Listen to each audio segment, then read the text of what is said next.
Thanks sustained to our very first story, the Ghana Police Service has deployed personnel to boost security at the passport office here in Accra. Now, 2 persons among a group numbering about 15 were picked up by the Accra Regional Police Command following an attempt to take over the management of the passport office in Accra. The 2 are suspected to be supporters of the governing New Patriotic Party. Joining News' Joseph Akablay is at the passport office, and he was there yesterday, and he's filed this report. Armed police officers were stationed at the passport office at about 2:30 on Monday. They are thronged the premises after being called by the Director of Passports to come and restore sanity following attempts by some persons believed to be supporters of the governing party to take over operations. They visited the premises in an NPP-branded vehicle, claiming they had directions to take over the management of the establishment. Director of Passport Alexander Grant in Thorakwa explains what he noticed once the unidentified persons arrived at the premises. So I was standing by the window monitoring what was going on at the security and then at the entrance. And then I saw 3 vehicles enter. I realized they were having a confrontation with the security personnel at the gate. They did all come out of their vehicles and they were engaging them in a scuffle. And in the process, I saw one of them heckling the security officer and then pushed him out of the main entrance and pushed him out to the street. And then I overheard them saying that they've taken over. Personnel of the police service left with 2 persons belonging to the group as they seek to engage them further. Despite work being affected on Monday, the Director of Passport assures work will continue on Tuesday until they receive official communication indicating a change in management of the facility. Well, for us, we are civil servants or public servants for that matter, and we are bound by the law of the country to be here working 24 hours, if anything, from morning till evening, 5 o'clock. So we will come and work and make sure we attend to the public as we've always been doing.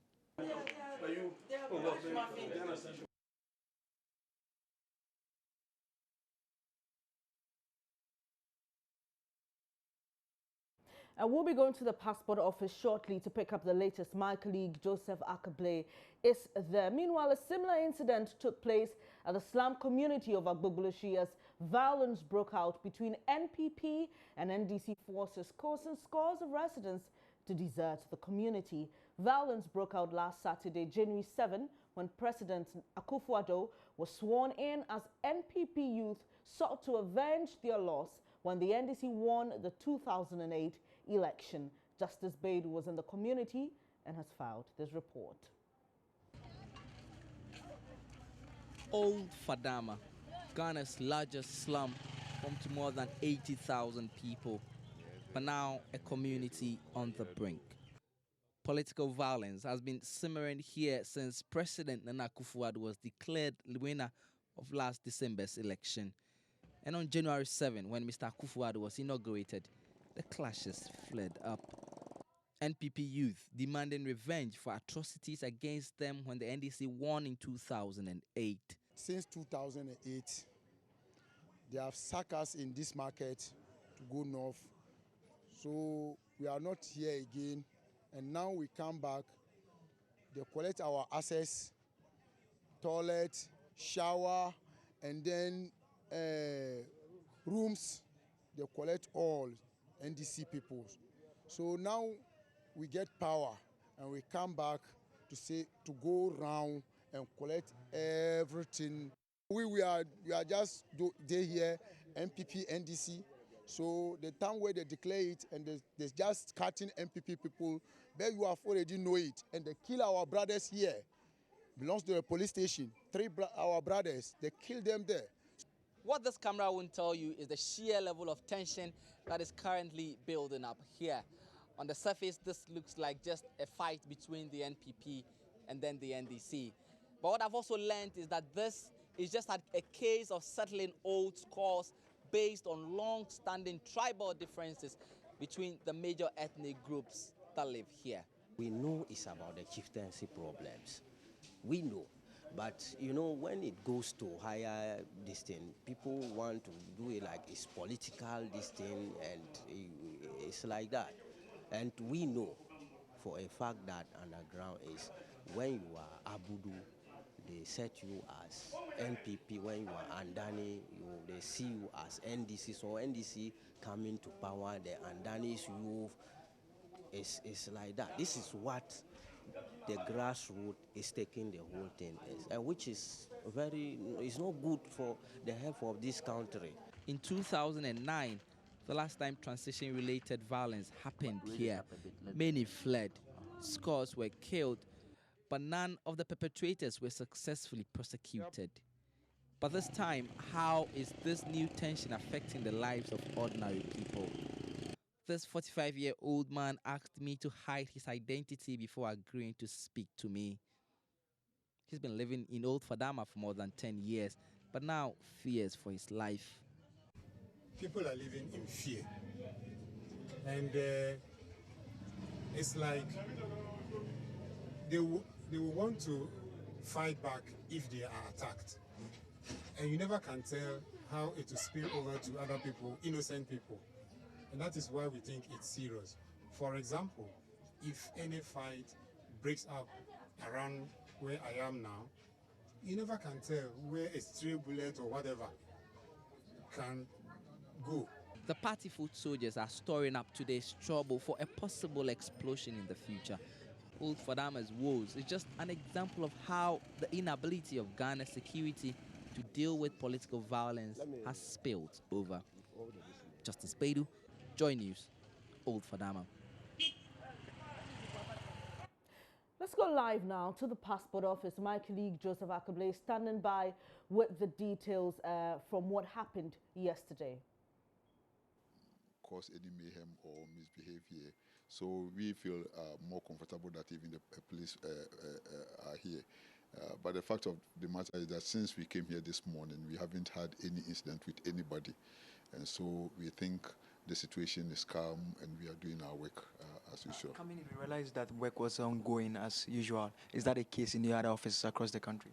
Well, I haven't received any reports of any invasion in any of the regional offices apart from the Greater Accra Passport Application Center. That is the Tema Station. And I'm fully informed that the police have deployed their personnel there, so we are in control. When did that happen? This morning, the police sent some personnel there. The DSP Abbas and ASP Afatinge were here to confirm that they were there, and the personnel have been positioned at strategic positions, and even the crowd control there is being manned by the police officers now. Thank you so much. So we'll confirm it.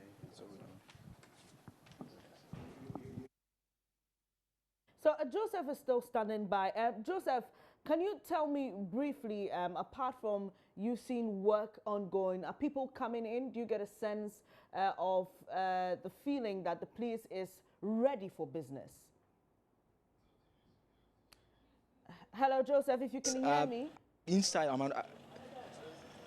Okay, yeah, go Benis, ahead. I can hear you. As I speak to you right now, I'm standing on a compound here at the main passport office in the Ridge, and what we can announce for our listeners is the fact that as it stands, activities are back to normal. And in terms of activities, I'm talking about the business that takes place in the office. In fact, I've entered, as you saw the interview, I engaged the Director of Passports. Activities within the premises is ongoing. There is police presence on the compound here. In fact, when we came over, we met the Greater Accra Regional Public Relations Officer of the police, ASP Efia Tenge. We met her. She was over here assessing the situation. We're trying to get an understanding from the police perspective as to the reports they've picked from the various command within this region. But the point she's making again is that she speaks for the entire region, and she's still waiting to receive the reports from the various district commanders as to the road situation before she can make any comment on that. But what we can report for now for a fact is that calm has been restored.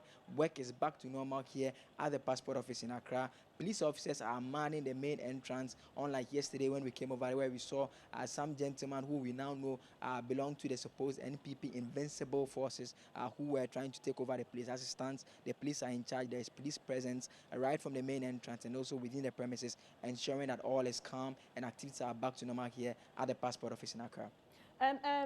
Joseph, apart from the police saying that they're waiting for reports from the various places where some alleged MPP supporters invaded, do you have an indication of what they plan to do to avert some of these things? In fact, the point I made to where that is in trying to get a confirmation as to who is man in the post. What I was trying to ask her exactly, it's as to what the arrangement has been.